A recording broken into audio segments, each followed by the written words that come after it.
Et rappelle-toi le frère d'Ehad, quand il avertit son peuple à Al-Ahqaf, alors qu'avant et après lui des avertisseurs sont passés en disant « N'adorez qu'Allah, je crains pour vous le châtiment d'un jour terrible. » Ils dirent « Es-tu venu à nous pour nous détourner de nos divinités? Eh bien, apporte-nous ce que tu nous promets si tu es du nombre des véridiques. » Il dit « La science est auprès d'Allah. Je vous transmets cependant le message avec lequel j'ai été envoyé, mais je vois que vous êtes des gens ignorants. » Puis voyant un nuage se dirigeant vers leur vallée, ils dirent « Voici un nuage qui nous apporte de la pluie. Au contraire, c'est cela même que vous cherchiez à hâter. C'est un vent qui contient un châtiment douloureux, détruisant tout par le commandement de son Seigneur. Puis le lendemain, on ne voyait plus que leur demeure. Ainsi rétribuons-nous les gens criminels. » Identifions ces 4 étapes. 1. L'appel à l'unicité. Mais cela peut être sur un autre aspect de la piété concernant un groupe ou une seule individualité une seule fois, ou un nombre répété, aussi élevé qu'Allah l'agrée. 2. Lecture erronée. Induction en erreur. Concernant la raison de l'appel, discernement inversé, de sorte qu'il voit le mal dans l'unicité et le bien dans l'idolâtrie, mais ceci, encore une fois, peut connaître un schéma identique pour d'autres raisons et d'autres buts que celles de l'unicité et de l'idolâtrie. 3.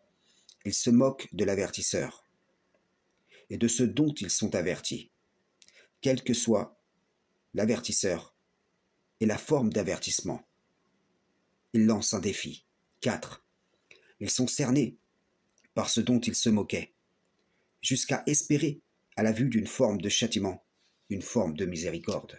Frères et sœurs en islam, ceci est pour les doués d'intelligence un grand sujet d'exhortation, car ce que décrit le Coran à l'échelle des Had peut devenir une réalité à notre échelle, collective ou individuelle.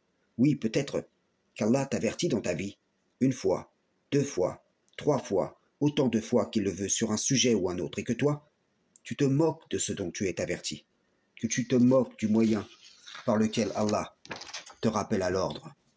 Puis, que ayant échappé au courroux, ou avoir vu la défaite comme une victoire, tu arrives au point où tu te heurtes à la réalité de ton état. Beaucoup sont clairvoyants sur autrui, mais dans le déni au sujet de leur propre cas. Ne savais-tu pas que parfois, beaucoup de petites ou grandes victoires apparentes mènent à une grande défaite, et que beaucoup de petites ou grandes défaites apparentes mènent à une grande victoire? Celui ou celle qui ne craint pas Allah, qui ne se remet pas constamment en question, qui ne prend pas en haute considération les limites sacrées, peut glisser après que ses pas aient été fermes, peut dévier après avoir été guidé à cause de son aveuglement, fruit de son déni, fruit de son opposition à la vérité, fruit de son entêtement à camper sur des positions qui le prédisposent au châtiment. Il est vrai qu'Allah pardonne à une mesure que nous ne saurions compter, et il est aussi vrai que nul ne châtie comme il peut châtier. Les principes contenus dans ces versets parlent à nos cœurs et nous encouragent chaque jour à lutter contre nous-mêmes. Prenez goût à cela, car Allah aime ceux qui aiment se purifier de la mécréance et des péchés, tandis que l'ennemi aime ceux qui lui obéissent en commettant le mal sous toutes ses formes.